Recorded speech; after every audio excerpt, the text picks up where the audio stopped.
survival. From the crooked stick to the wooden mold board, from human power to animal power, and finally to the steel plow and horsepower, were great steps forward. Since the first steel plows were made over 100 years ago, the basic design has changed very little. This plow, made by hand in La Crosse, Wisconsin in 1848, is an example.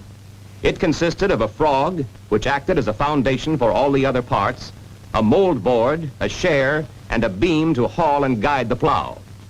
100 years later, this plow bottom, also built at La Crosse, consisted of a frog or foundation, a mold board, a share, and a beam to pull and guide the bottom.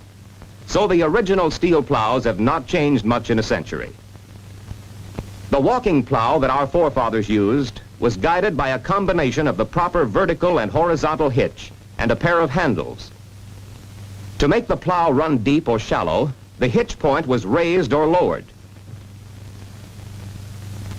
To cut narrow or wide, the hitch point was changed on the bridle at the front of the beam. After the walking plow came the sulky, then the tractor with steel wheels and multiple gang plows, and finally the rubber-tired tractors and pull-type plows that were carried on wheels of their own. In 100 years of transition, wheels had replaced the handles, but in all of these changes, the basic bottom remained the same. Then came the pickup or attached plow. It uses the tractor as a carrying medium and also to replace the wheels and handles. Let's examine this tractor and plow combination and see how it works. Here's a new general-purpose 16-inch two-bottom plow. Obviously, it has to be hitched right, both for width of cut and for vertical line of draft. Remember the horse hitch on the walking plow? Here's the modern version of it. A crank and screw raises or lowers the tongue of the plow to the proper position for plowing to the desired depth.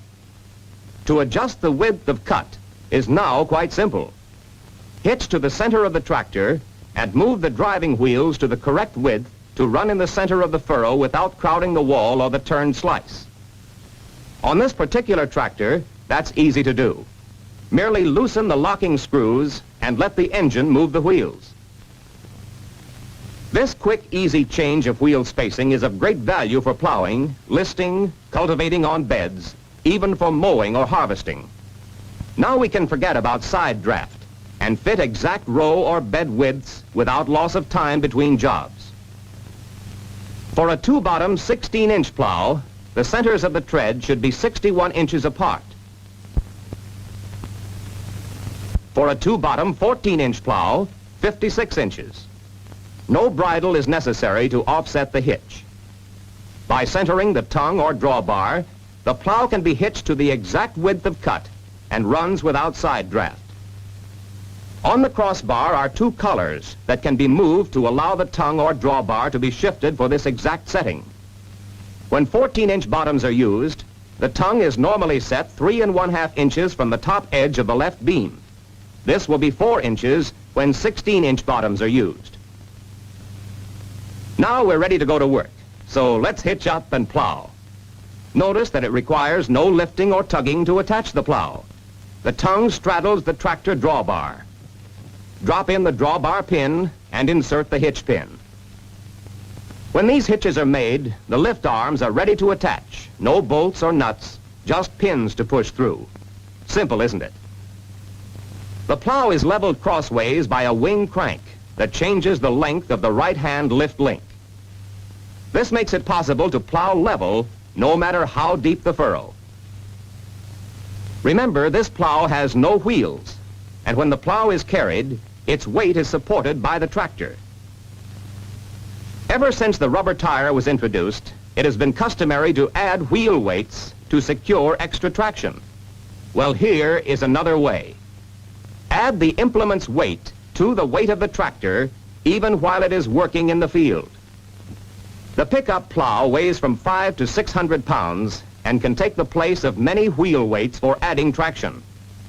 When the plow is running down to the desired depth, in other words, when it's hitched right, the land side just touches the bottom of the furrow. It does not dig in nor ride up high behind. Always remember, a good plow will go where you lead it. It will go as deep as it is hitched or beamed to go, and no deeper. These lift arms are operated by a powerful hydraulic pump and rams. The controls are right at the steering wheel. The arms not only lift the plow and carry it in transit, but can also carry it while at work. This adds the weight of the plow plus the earth on the mold board to the tractor's weight to get more traction. To demonstrate the value of the plow's weight in furnishing additional traction, let's plow 8 to 9 inches deep in tough alfalfa sod, clay soil. The plow is properly adjusted to run at this step. Up at the hand control lever, the hydraulic system is set so it will automatically regulate the tension in the lift links, which transfers weight in proportion to the load.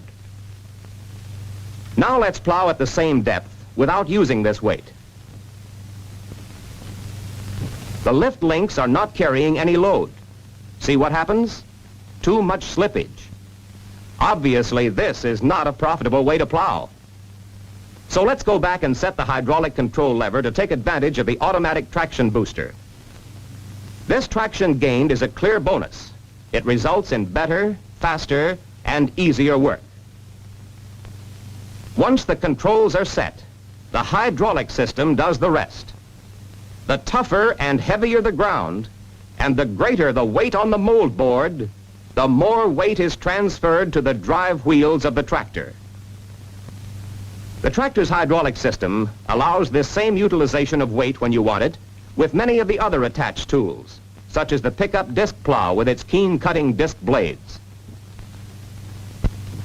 or the field cultivator with its heavy-duty spring teeth for quackgrass elimination or summer fallow work, with the coil shank cultivator for alfalfa renovation and deeper tillage, or the lister and bedders that prepare the ground for planting on beds or in the furrow, and with the planters that put the seed where you want it, when you want it.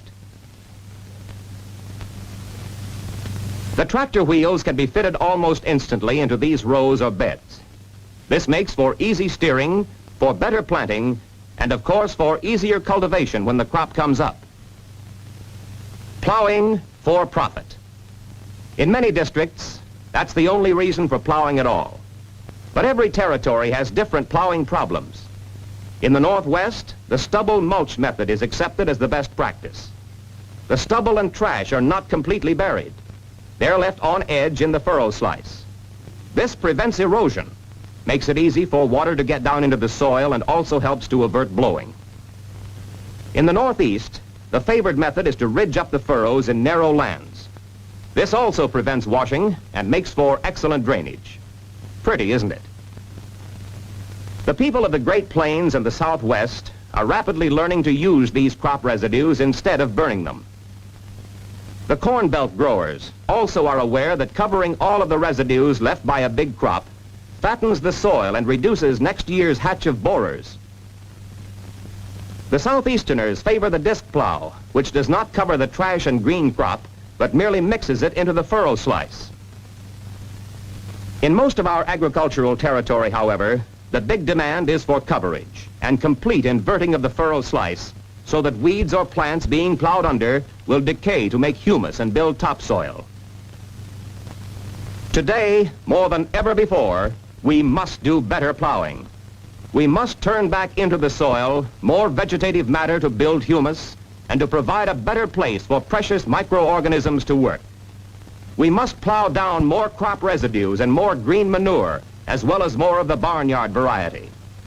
When we plow these materials into the top layers of our fields, almost invariably we will harvest better crops and greater cash returns. Then, we're plowing for profit.